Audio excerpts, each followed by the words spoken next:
খুশির কারণ।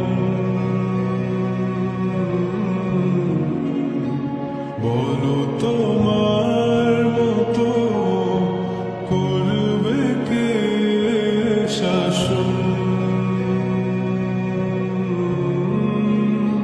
বাবা তুমি আমার বেঁচে থাকার কারণ। নেই তোমার